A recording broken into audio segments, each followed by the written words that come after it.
수영복을 또 샀어요. 이 수영복은 센티 수영복이고요. 아예 구경을 하지 말았어야 되는데 수영복 구경을 하다가 제가 이런 민트색, 올리브색을 되게 좋아하거든요. 이 색깔도 되게 예쁜데 이 끈 배색이 너무 예쁜 거예요. 그래서 안 살 수가 없었습니다. 사진으로 봤을 때도 예뻤는데 실물로 본 색깔도 굉장히 마음에 듭니다. 그리고 이 수영복이랑 또 어울리는 수모를 샀다가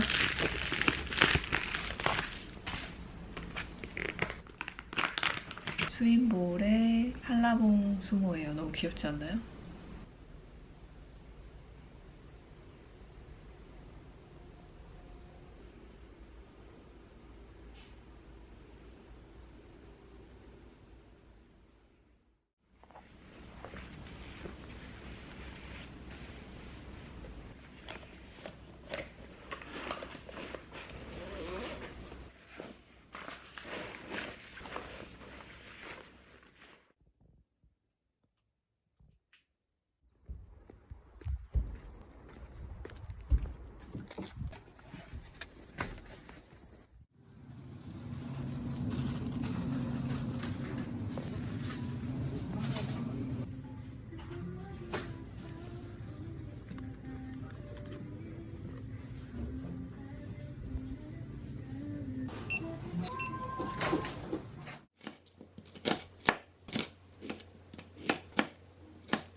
도서관에서 빌린 이 책 다 읽어서 반납하기 전에 독서노트에 이제 정리하려고 하는데요. 이 책이 너무 좋아가지고 간단하게 소개해드릴까 합니다.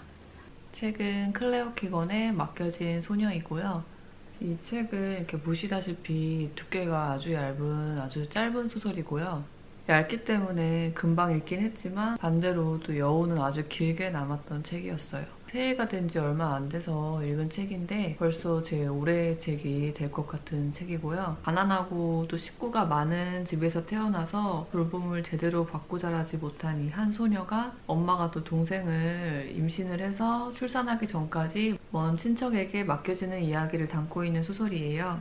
줄거리는 뭐 그렇게 특별한 게 없다고 생각하실 수도 있는데요. 이렇게 짧은 글로도 많은 것을 느낄 수 있구나 생각하기도 했습니다.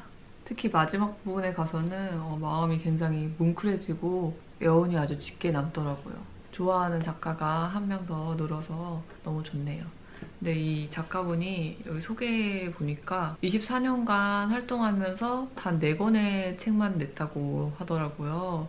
지금 한국에는 이 맡겨진 소녀랑 이처럼 사소한 것들이라는 책 2권이 번역되어 있는 것 같은데 이 책 다 읽고 나자마자 바로 이처럼 사소한 것들은 장바구니에 넣어놨습니다. 이 저자분이 더 많은 작품을 내주셨으면 좋겠습니다.